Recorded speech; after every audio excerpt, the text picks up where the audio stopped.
Bonjour à tous, c'est Mariama et la chaîne des tutos aux saveurs entremêlées. J'espère que vous allez bien. Je suis ravie de vous retrouver aujourd'hui pour une nouvelle recette qui sera ceci, des pâtes fourrées à la viande. C'est parti, toutes les étapes en vidéo. Je vous vois à travers les pâtes. Tous les ingrédients: du persil, de l'oignon, de l'ail, de la tomate pelée en boîte. Les pâtes, le nom, ceci, vous le retrouverez normalement dans toutes les grandes surfaces. De la viande de bœuf haché, du parmesan, du panko, c'est la chapelure japonaise. Si vous n'en avez pas, utilisez la chapelure qu'on trouve au quotidien dans les grandes surfaces.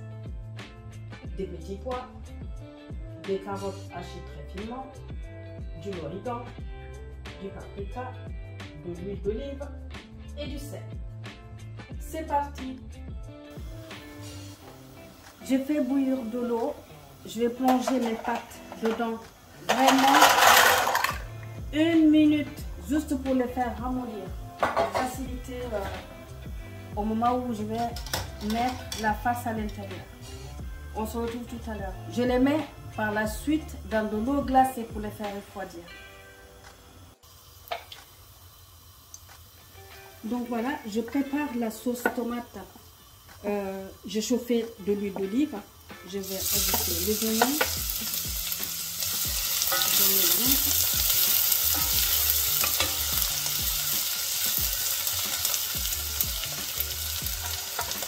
Et ensuite, je rajoute l'ail.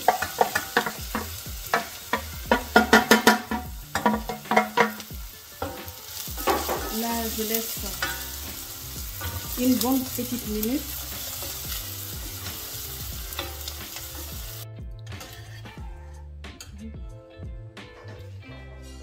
Voilà, la sauce tomate elle est prête.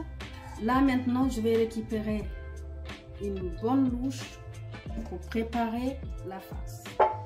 Voilà. Et avec ça, je vais mélanger la viande dedans. Et ça sera pour tout à l'heure. Comme quoi, le fromage, là, je l'oublie à chaque fois. Encore une fois, ça doit aller dans la viande.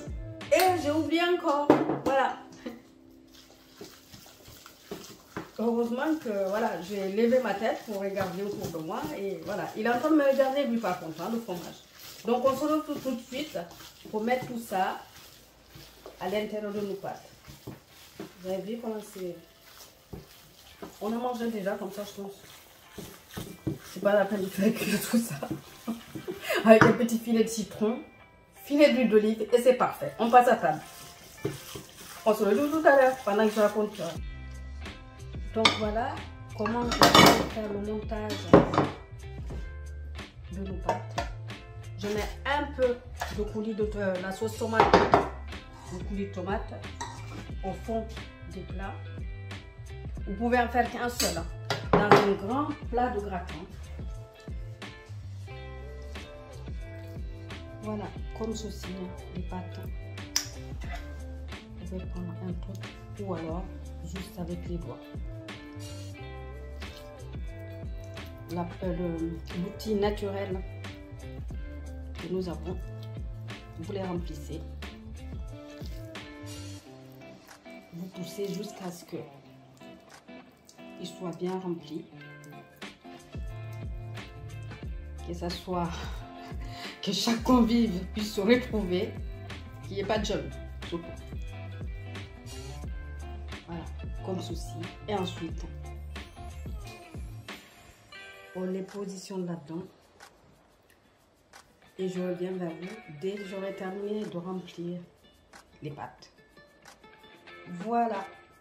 Maintenant, il faut mettre la sauce au-dessus.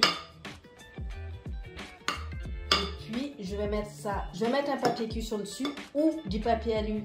Ce que vous avez. Je vais le mettre au four 15 minutes. Ensuite, je vais le ressortir. Je vais mettre au-dessus le parmesan mélangé avec le panko, la chapelure. Et on se retrouve tout à l'heure. Donc là, j'ai sorti les pâtes 15 minutes après dans le four. J'ai oublié de vous dire, préchauffez le four hein, à 200 degrés. Après, vous le baissez une fois que vous avez mis les pâtes à l'intérieur à 180 degrés. Là, je vais mélanger le parmesan avec la chapelure que je vais mélanger.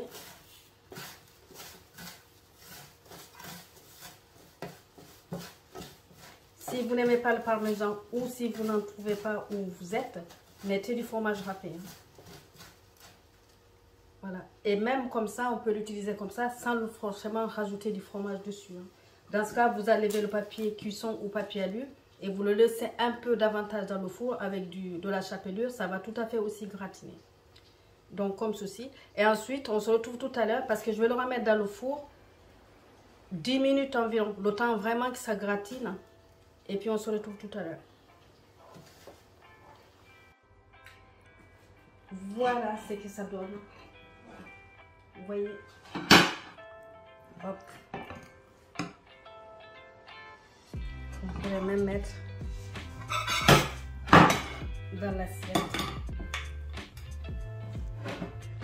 Comme ceci.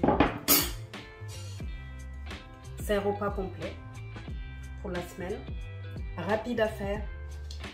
En tout cas, sur ce, je vous dis au revoir, à la prochaine sur la chaîne du Tito aux saveurs entremêlées pour de nouvelles aventures.